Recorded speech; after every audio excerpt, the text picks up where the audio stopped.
So this is today's session, episode number 15 of 26 episodes that we have planned.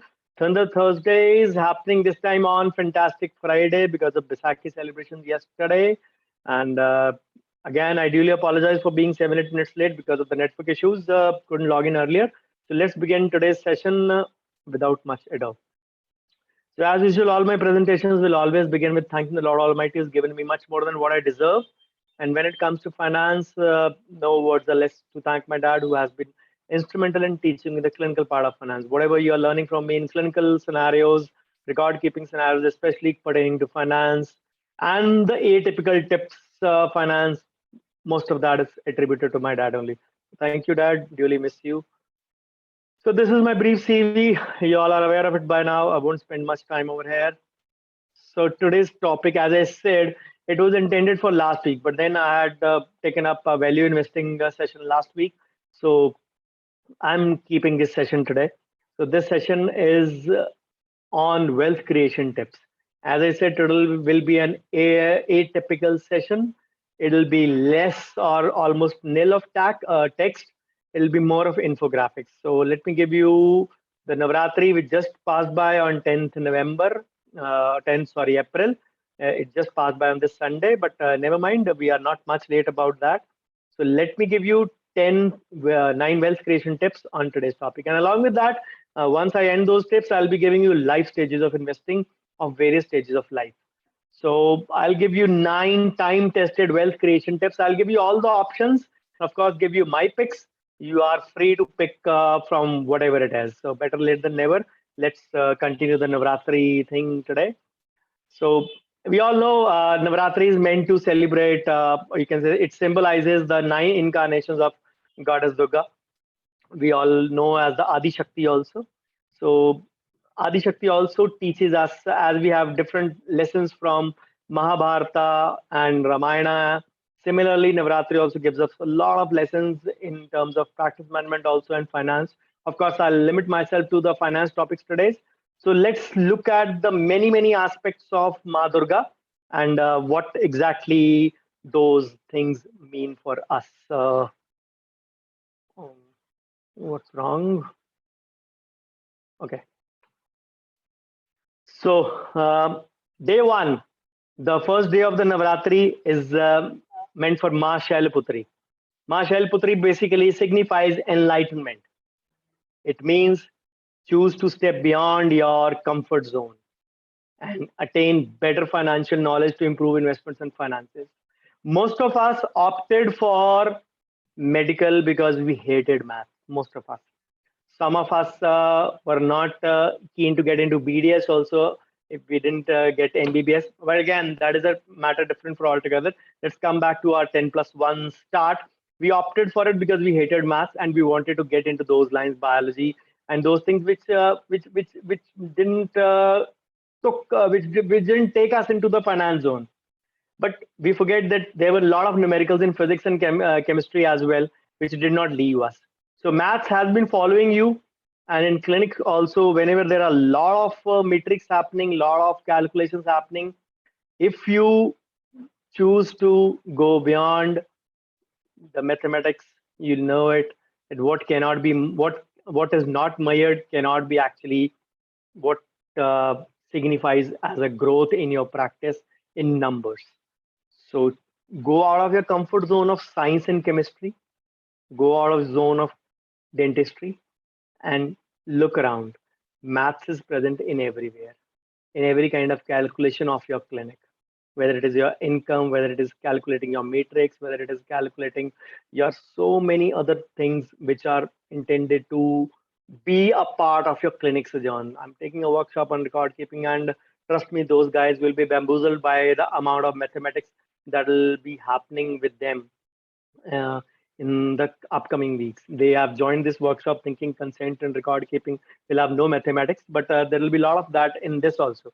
So go out of your comfort zone, have a financial knowledge, because that is going to only help you to understand this subject a lot better. And of course, your own money is much more important than any other thing. So day 2 signifies Maa Brahmacharini. It encourages us to be patient and be curious. Most of us are, you can say, very impatient birds when it comes to fluctuations in the market. When the calculations or when the market starts falling, we start selling. When the market starts growing, we start buying. That is the fluctuation we keep. We need to understand that just like crests and troughs are part of the waves, similarly fluctuations and the ups and the downs are the part of any growth in an equity market. So time in the market is important rather than timing the market, because wealth creation is all about the time you spend in the market. And in cricket analogy, you always say it is not important how many balls you play. If you can sometimes hit a lot of runs in less balls also, but that will not happen always. Most of the times, whatever time you spend on crease, and you can say hit a lot of, if time is spent, you get eye on the ball, and literally the ball starts appearing to like a football, and then you can hit the ball at your will. So that is why, as they say, time spent in the market rather than timing the market is more important.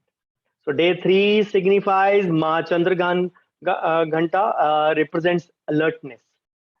It says we have to stay updated with whatever is happening around us, whether it is the market, whether it is the financial thing, all the updates we need to be aware of. Because even let's not think about the time when you are not thinking about I would say the market scenario. You are a safe investor, you're not spending time in the market. You anyways need to understand your financial condition. What exactly are needs and demands? What are your milestones coming up? What is the cash in hand? And what exactly you have to plan according to the things required for your next milestones. Unless you plan well, unless you are alert and awake, you will not be able to do that. Otherwise, also there are a lot of updates happening, whether in the income tax arena or whether in the other, you can say, financial circuits. Even if you're not a maths person, if you're not a finance person, you still have to do that. You still have to file your ITRs. You have to be aware of your finances. You have to be aware. You cannot say, मेरे को नहीं मालूम मैं कितना कमाता हूँ, मेरे को नहीं मालूम मेरे को कितना बचता है. Does not make a difference. When you need the sum, you need to be aware of all these things. So stay alert. That is what this day 3 of Navratri signifies. So day 4, Maa Kushmanda is referred to as the creator of the universe. Create wealth through research of various financial investments and delaying gratifications. We always try to time the market. We always try to time the right time to enter the market. We always try to procrastinate. मैं कल से invest करूंगा, मैं कल से पढ़ना शुरू करूंगा, मैं कल से डॉक्टर भवदीप के यूट्यूब वीडियोस देखना शुरू करूंगा. वो कल बहुत कम आता है. वो बॉल कल आ भी जाए तो it does not stay on for long. So you have to remember that if that day has not come, you have to make sure that certain things are made possible by you. There is no good day to start today. Everything that happens on delaying in other parts will keep on getting delayed for longer periods. So day 5 is Maa Skandmata. It is a conflux of wisdom and action. We need to apply the SWOT analysis to every financial investment to gain better insight. A lot of questions I keep on getting in my WhatsApp groups. Even today evening, you saw so many things about invoice investing, about lending and borrowing of securities and all those things. My question and answer to them is, are you happy? Are you done? Are you content with your current investments that you are exploring the uncommon ones? Why are you exploring those if you have not even the basics covered? If your basics are covered, then I would say you have spare cash, go for it. People go for short-term gains because of making up for the loss of time. And that is where the problem comes. We need to understand that part. So day 6 is about Maa Katyayani. It embodies the ability to annihilate any monster. So we need to understand that we have to be honest with our finances, acknowledge any mistakes that done, rectify them, and learn from them. Make sure that you don't repeat your mistakes. If you're repeating your mistakes, you are not learning from them. There is nothing called as a failure. Either you win or succeed, or you learn. But if you keep on learning again and again, that means you're learning, you're making your same mistakes again and again. So you need to understand that part. Then day 7 is about, or Navratri is about Maa Kaalratri, which represents the courage and power. So take bold steps to assess your risk appetite and plan. So the power of finances is in your hands. Most of the times, financial literacy is the biggest answer. If not, take a professional help. If you're not able to handle your finances, if you still seriously feel that finance is not your cup of tea, please go ahead and delegate the same thing to a reliable and a trusted financial advisor or a professional. But who can assess your risk appetite and plan for your future? Unless you plan for your future, you will be left with a sorrowful figure in your hand. So you need to remember that very, very clearly. So day 8 of the Navratra represents Mahagauri, which depicts the importance of having a great mentor and asking for help. Remember, it is very important to have a mentor in life. Make sure you have the right one, because there is rarely a U-turn in life. If you can't do it, ask for a financial advisor who can help achieve your financial goals and stay motivated on the path to saving and investing. Many people leave, you can say, have loss of steam in the middle, but that is where you need to, you can say, bind up your horses, bind up uh, your cushions, and then go about the task diligently. Then day 9 is about Maa Siddhidatri. It bestows siddhis or complete well-being. As we talk about the goals have to be smart, specific, measurable, achievable, relevant, and of course trackable or time-bound, as we say. So goal and aim higher. So we discussed about smart criteria in a session, couple of sessions back. I detailed about the smart criteria very in a detailed manner. So these are the 9 days of Navratris. I hope you get something out of these 9 days. So next part on this is the life stages, the second part of today's presentation. So income, priorities, spending habits all depend upon which life stage you are in, and they will change in a bachelorhood, in an immediate marriagehood, in an immediate parenthood, or in an old age. Of course, there can be sub stages as well, but these are the 4 predominant stages of finances. They can be better navigated if you have better investment instruments. So I'll give you a few slides on that before we wind up for the day. So which financial product? As I said, I'll give you all the options. You're free to pick and choose. I'll give you my picks as well. So why should you invest differently at different stages of life? Because when you are a kid, we dressed in a similar way. We can't dress in a similar way in our adulthood. So similarly, in we behave in a similar way. Now we can't behave in the similar way as we behaved as a kid. So investments also need to be going in that regard. So what are the prime factors that impact our investment? Your income, number one, because unless you have the money, you will not be able to invest. Then number two, the age factor.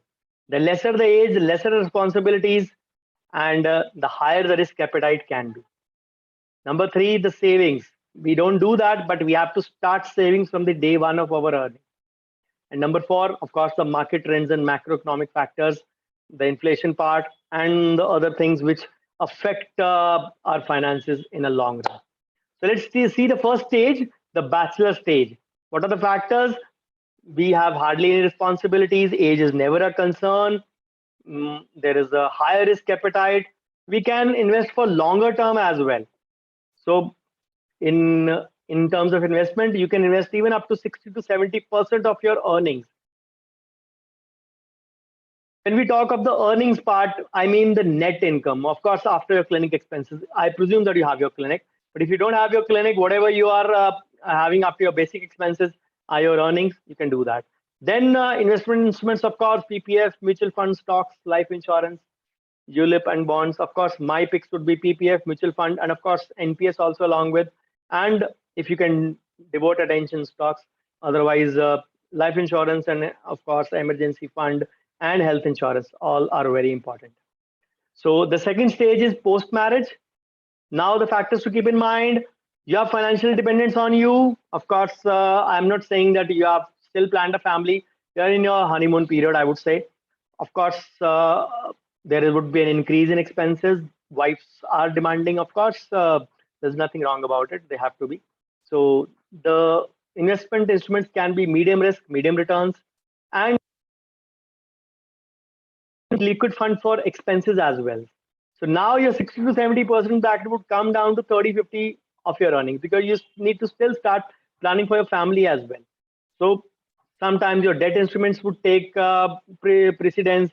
Sometimes you start building up for real estate, maybe for your home part, maybe equities, mutual funds. Of course, my picks would be in such cases mutual funds as well, and of course real estate if you don't have your home. Planning for that, of course. If not buying real estate, at least planning for that, or at least saving for that, or at least starting that in that stage, the investment part with the loan part, if you are going that. Now, the third stage is your parents. You have planned your family, nuclear family, one child, two child, your choice. Now, your number of financial dependent. Of course, your let me check the audio. Just I think the battery is low for my. Yeah. Of course, your let me check the audio. Just I think the audio is pretty much clear. Okay, so you have high expenses now, lesser of savings, but low risk appetite and low returns. Of course, you will invest in certain instruments which are giving you lesser returns in that regard because your expenses are high. Easier to say, but you can invest 30%, but I don't think sometimes even 20% is possible. So you need to plan well. You need to have a lot of investments. You need to invest in some kind of child plans or maybe mutual funds on behalf of children. Of course, people start planning for the gold for the marriages of their kids, long-term planning as well, buying incremental stuff in that regard. Then the fourth stage is the retired stage. What are the factors to keep in mind? Reap your investments because you have saved enough. You have saved enough whole your life, and you just need to be on the debt part to fund for your investments in that regard. You have low risk factors. Only the health is a concern, and health insurance are a must. So you can have short-term investments right now. You don't need to go in for the long-term investments. Of course, 20% still states the benchmark for any kind of investing. So investment can be SCSS, pension plans, fixed deposits, and a lot of things. Of course, even a little exposure to equity as my pick will not be a bad thing. Of course, this is the last stage. So these are the four stages: marriage, post-marriage, parent stage, and the retired stage. Of course, there will be a lot of clinic goals in this stage also. There will be a lot of kites milestones also. I've dealt with that in various other videos in the past, but never mind. This was you can say a short gist of that. So the carry home gyan for today is for most individuals still in any stage, FDs are a better way to invest in saving. Absolutely wrong. All you need to do is to monitor your life stage and age and plan your asset allocation in the investment plan. If you have a higher risk appetite as per your age, of course, I'm talking of the bachelor stage, you can invest for long term. You can invest in the equity part more because equity investments also we do as per the age. If you are 30, 80 minus your age, 50% of your investment should go in equity because you can take a higher risk allocation. But if you don't have that much amount of risk appetite, you don't want to risk your money, of course, you're free to put in those investments which are giving you reasonable returns. So the better option is to have your own financial literacy or delegate it to someone. So I hope today's session was somewhat useful to you. So thank you so much and happy investing to all of you once again. So these are the two WhatsApp groups that I run. The sixth group is about to be filled. And if you want to be added, please do send me a message. I'll add you. These are advertisement free groups and I plan to limit them till the sixth group only and don't go beyond that. So this is my YouTube channel. As on 10th of April, 450 plus videos are already there. So all hard work done since the lockdown, revived on 1st June 2020, less than 2 years, 450 plus videos are already there. So this is my social media presence, all by my name, DR Bhabdi. Please do follow me. and you'll get a lot of content on each channel in coming months, surely. So do send me your feedback on my message, on my cell, on my WhatsApp group, wherever you are, or on my page where this session is happening. Bookers and Brickpath both will be welcome in equal measure. So thank you so much, and I stop my share for questions or acknowledging the visitors on my profile. Okay. Hello, Dr. Ramchandra. Hello, Dr. Twinkle. Hello, Dr. Sumedha. Hello, Dr. Parul. Hello, Dr. Gurudev. Hello, Dr. T. Raghu. Mohammed Balim, get alive. Thank you, Dr. Ramchandra. Thank you, Dr. Rajendra Desai. So, thank you so much, friends. If you have any queries, please feel free to ask, or else we can break for today. We can break for today.